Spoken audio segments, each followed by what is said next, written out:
2024ರ ಚಿಕ್ಕೋಡಿ ಲೋಕಸಭಾ ಚುನಾವಣೆ ಅಖಾಡ ದಿನದಿಂದ ದಿನಕ್ಕೆ ರಂಗು ಪಡೆದುಕೊಳ್ಳುತ್ತಿದ್ದು ಬಿರು ಬಿಸಿಲಿನ ತಾಪದ ಮಧ್ಯೆಯೂ ಎರಡು ರಾಷ್ಟ್ರೀಯ ಪಕ್ಷಗಳ ಅಭ್ಯರ್ಥಿಗಳು ಚುನಾವಣಾ ಪ್ರಚಾರದಲ್ಲಿ ನಾಮುಂದು ತಾಮುಂದು ಎನ್ನುತ್ತಿದ್ದರೆ ಅಥಣಿ ಮತದಾರ ಪ್ರಭುಗಳು ಯಾರಿಗೆ ಜೈ ಎನ್ನುತ್ತಾರೆ ಎಂಬಂತ ಲೆಕ್ಕಾಚಾರವೂ ಕೂಡ ಚರ್ಚೆಗೆ ಗ್ರಾಸವಾಗಿದೆ. 8 ವಿಧಾನಸಭಾ ಕ್ಷೇತ್ರ ಒಳಗೊಂಡ ಚಿಕ್ಕೋಡಿ ಲೋಕಸಭಾ ಕ್ಷೇತ್ರದ ಬಿಜೆಪಿ ಅಭ್ಯರ್ಥಿಯಾಗಿ ಎರಡನೇ ಬಾರಿಗೆ ತಮ್ಮ ಅದೃಷ್ಟ ಪರೀಕ್ಷೆಗೆ ಅಣ್ಣಾ ಸಾಹೇಬ್ ಜೊಲ್ಲೆ ಮುಂದಾಗಿದ್ದಾರೆ. ಕಾಂಗ್ರೆಸ್ ಪಕ್ಷದ ಅಭ್ಯರ್ಥಿಯಾಗಿ ಲೋಕೋಪಯೋಗಿ ಸಚಿವರ ಪುತ್ರಿ ಪ್ರಿಯಾಂಕಾ ಜಾರಕಿಹೊಳಿ ಮೊದಲ ಬಾರಿಗೆ ಚುನಾವಣಾ ಅಖಾಡಕ್ಕೆ ಧುಮುಕಿದ್ದು, ಚಿಕ್ಕೋಡಿ ಲೋಕಸಭಾ ಕ್ಷೇತ್ರದಿಂದ ಯಾರು ಸಂಸತ್ ಪ್ರವೇಶಿಸುತ್ತಾರೆ ಎಂಬ ಚರ್ಚೆಗಳು ಕೂಡ ಜೋರಾಗಿ ನಡೆಯುತ್ತಿವೆ. ಇನ್ನು 2019ರಲ್ಲಿ ಸಂಸದರಾಗಿ ಆಯ್ಕೆಯಾದ ಜೊಲ್ಲೆ ಅಥಣಿ ಕ್ಷೇತ್ರ ವ್ಯಾಪ್ತಿಯಲ್ಲಿ ಕುಡಿಯುವ ನೀರು, ರಸ್ತೆ ಸೇರಿದಂತೆ ಕೆಲವು ಅಭಿವೃದ್ಧಿ ಕಾಮಗಾರಿಗಳನ್ನು ಮಾಡಿರುವುದನ್ನು ಬಿಟ್ಟರೆ ಮಹತ್ವವಾದ ರೈಲು ಮಾರ್ಗ ಮಾಡುವಲ್ಲಿ ನಿರ್ಲಕ್ಷ್ಯ ವಹಿಸಿದ್ದಾರೆ ಮತ್ತು ಸಂಸದರಾದ ಬಳಿಕ ಅಥಣಿ ಕ್ಷೇತ್ರವನ್ನ ಕಡೆಗಣಿಸಿದ್ದಾರೆ ಎಂಬಂತ ಆರೋಪಗಳು ಕೇಳಿಬರುತ್ತಿವೆ.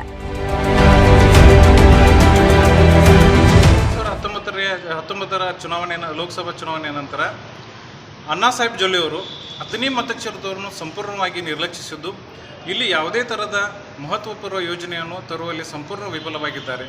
ಉದಾಹರಣೆಗಾಗಿ ಶೇಡ್ಬಾಳ್ ಮತ್ತು ವಿಜಯಪುರ ರೈಲ್ವೆ ಮಾರ್ಗ ಆಗಲಿ, ಕುಡಿಯುವ ನೀರಿನಾಗಲಿ, ಇಂಥವೆಲ್ಲ ಯೋಜನೆಗಳನ್ನು ಅವರು ಅಣ್ಣಾ ಸಾಹೇಬ್ ಜೊಲ್ಲೆ ಅವರು ತರುವಲ್ಲಿ ಸಂಪೂರ್ಣ ವಿಫಲರಾಗಿದ್ದು, ಇವತ್ತು ಅಥಣಿಯಲ್ಲಿ ಜನಸಾಮಾನ್ಯರು, ರೈತರು ಹಾಗೂ ಶ್ರಮಿಕರು, ದಲಿತ ವರ್ಗದವರು BJP ಪಕ್ಷವನ್ನು ತೊರೆದು ಇವತ್ತು ಕಾಂಗ್ರೆಸ್ನತ್ತ ಮುಖ ಮಾಡಿದ್ದಾರೆ.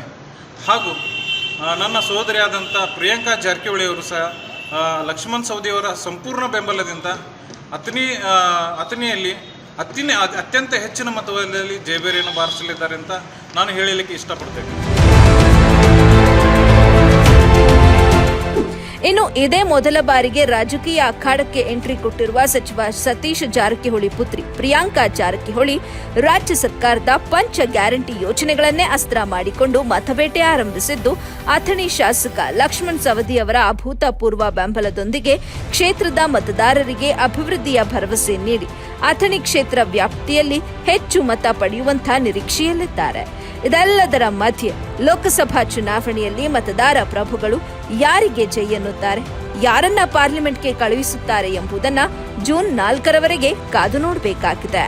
ವರದಿ ರಂಜಾನ್ ಮುಜಾವರ್, AB ನ್ಯೂಸ್ ಸಂಸ್ಥಾಪಕರು, ಅಥಣಿ.